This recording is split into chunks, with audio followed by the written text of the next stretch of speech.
असं आहे की ते वेगळ्या पक्षात आहेत, मी वेगळ्या पक्षात आहे. इथं सभागृहामध्ये वेगळ्या पक्षाचे अनेक लोक भेटतात एकमेकाला. व्यक्तिगत संबंध असू शकतात, त्याचा राजकीय अन्वयार्थ अर्थ काढणे योग्य नाही.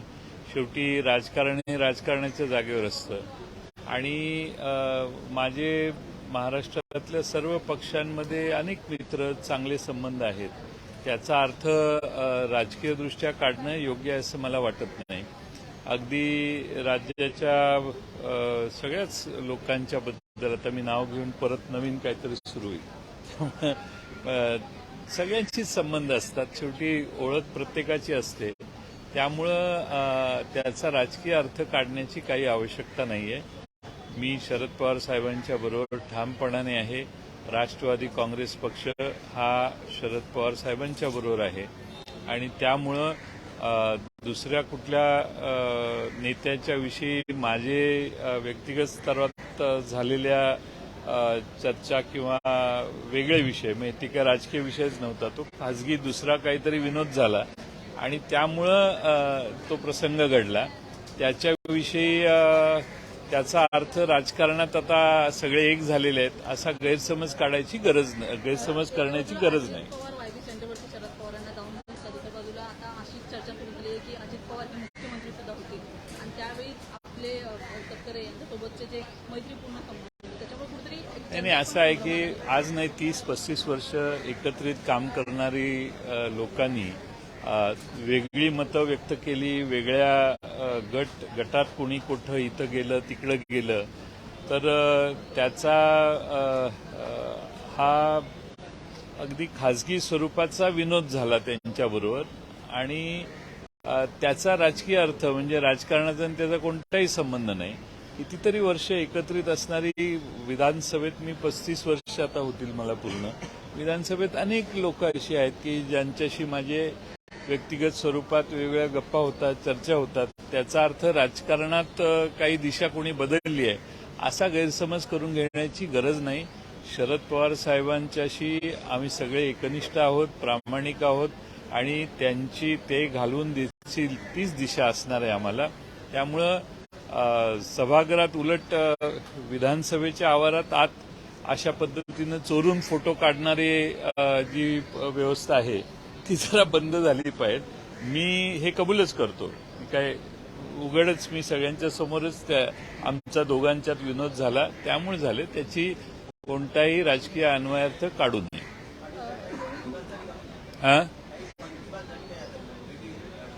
नाही, दुसरा एका खाजगी प्रसंगाची चर्चा विनोद झाला, त्यावरून ते झालं. त्याच्यात मन की बात कोणाशी करत नाही. आता शरद पवार साहेबांच्या बरोबर आम्ही असल्यामुळं आता आम्हाला जे सोडून गेले त्यांच्याशी मन की बात तसे मग अजित पवार साहेबांच्या बरोबर गेलेले 6 आमदार माझ्याबरोबर मगाशीच बसलेले होते वेगळ्या प्रश्नांची चर्चा करत.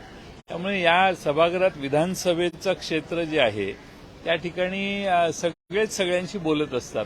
मी अजितदादांच्या बरोबरच्या 3 आमदारांच्या बरोबर जेवण केलं, माझ्या टेबलवरच त्यांनी माझ्याबरोबर जेवण केलं.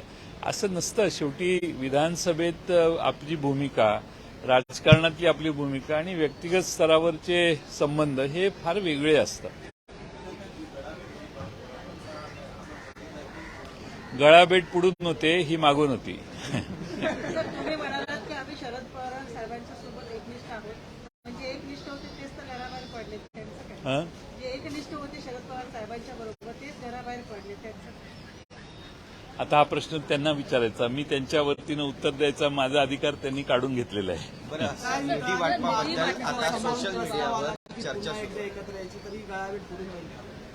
असं आहे की पवार साहेबांची भूमिका जी आहे ती आमची भूमिका आहे आणि त्यामुळं जो काही तुमचा विषय आणि प्रश्न आहे तो उद्भवत नाही. साहेब, निधी वाटपात भेदभाव झालाय का? कारण जितेंद्र आव्हाड यांना निधी दिला नाहीये अशी सुद्धा माहिती आहे. मी काही सगळी माहिती घेतली नाही, परंतु राष्ट्रवादी काँग्रेस पक्षाच्या प्रत्येक मतदारसंघात निधी देण्याचं काम झालेलं दिसतंय आणि जितेंद्र आव्हाड यांचा शहरी मतदारसंघ असल्यामुळं तो नगर विकास खात्याच्या माध्यमातून येणारा निधी असल्यामुळे कदाचित मागं पुढे झालं असेल. भरत गोगावले यांना सगळ्यात जास्त 150 कोटींचा निधी दिलाय. पालकमंत्री आपणच होणार असं ते आजही म्हणतायत आणि त्याची जी तडजोड आहे का अशी चर्चा आणि व्हिडिओ आता सोशल मीडियावर व्हायरल होतो. जेवढा जास्त जोरात जो आता शब्द कोणता वापरायचा हा प्रश्न आहे, पण जेवढे जास्त जोरात सध्याच्या स्थितीला जो विरोध करेल त्याला जास्त निधी, अशी सध्याची परिस्थिती आहे. तुम्ही मतदारसंघात कुठले आमदार असाल तर तिथल्या आमदारांना सांगा, मग त्यांनाही निधी मिळेल. सुनामी आली आहे, 263 समित्या स्थापन केल्या, मात्र निर्णय कोणताही होत नाही. समित्या नेमणं, लोकांना खुश ठेवणं, सगळ्यांना गुंतवून ठेवणं आणि आपला आपण राज्यकारभार करत राहणे, अशी साधारणपणाने व्यवस्था महाराष्ट्रात सध्या झालेली आहे. आणि त्यामुळं आणखीन अनेक समित्या निर्माण होतील. आता नवीन लोक त्यांच्याकडे गेली आहेत, त्यांना घेऊन आणखीन काही समित्या, महामंडळं नेमल्या जातील आणि सगळ्यांनाच खुश ठेवण्याचा कार्यक्रम सध्या चालू आहे. एक प्रश्न असा आहे की शिंदे गटाकडनं पण वारंवार आता बोललं जातं की दिल्लीमध्ये भाजपकडनं पवार साहेबांचं मन वळवण्याचा प्रयत्न सुरू आहे आणि त्या अनुषंगाने पावले उचलली गेली. आता शिंदे गटाकडनं दावा केला जातोय. मोदींकडनं शरद पवारांना मोठी ऑफर देण्यात आलेली आहे. ऐका ना, तुम्ही त्यांच्या प्रश्नाच उत्तर देतो.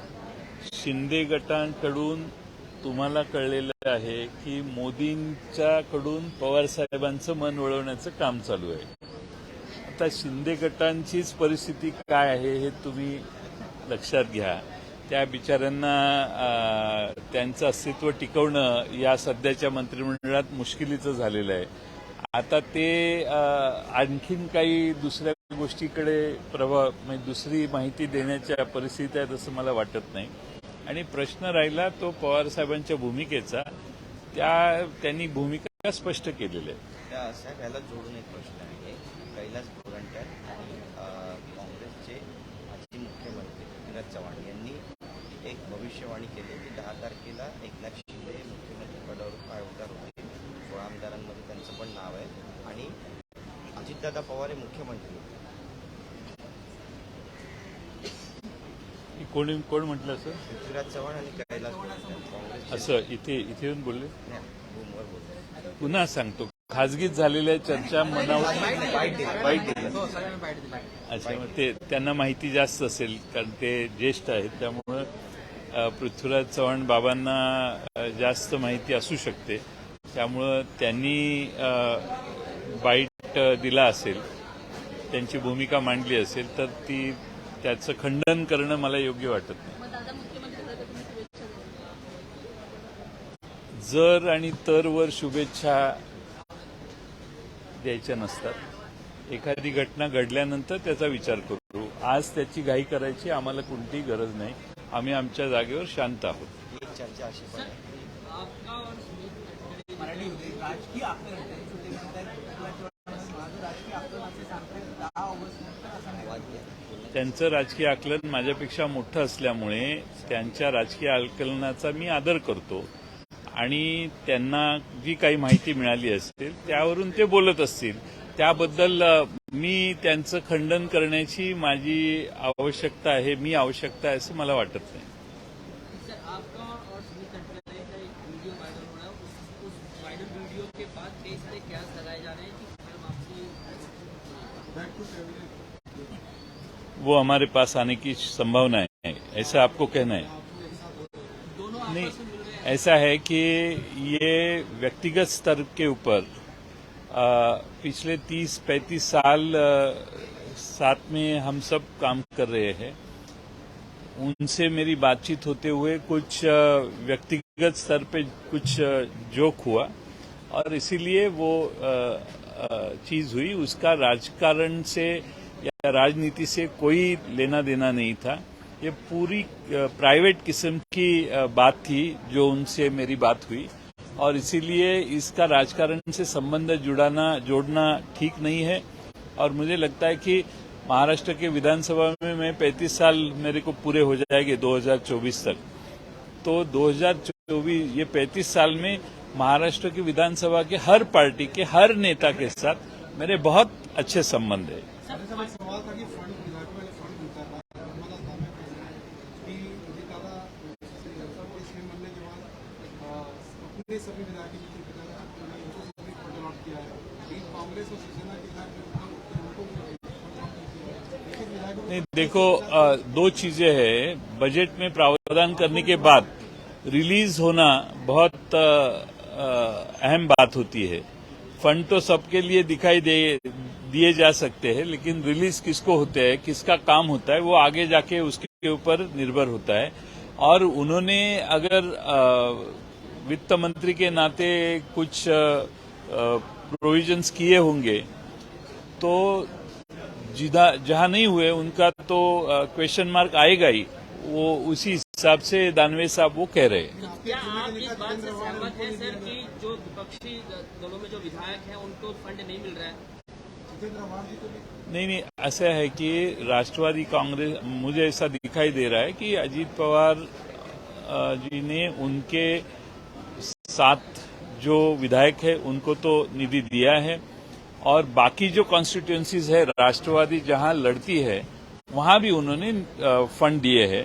कोई व्यक्तिगत स्वरूप से नहीं दिए हैं, लेकिन उस कॉन्स्टिट्यूएंसी में कुछ वहां के कार्यकर्ताओं को पूछ के वगैरह शायद फंड दिए होंगे। ठीक है।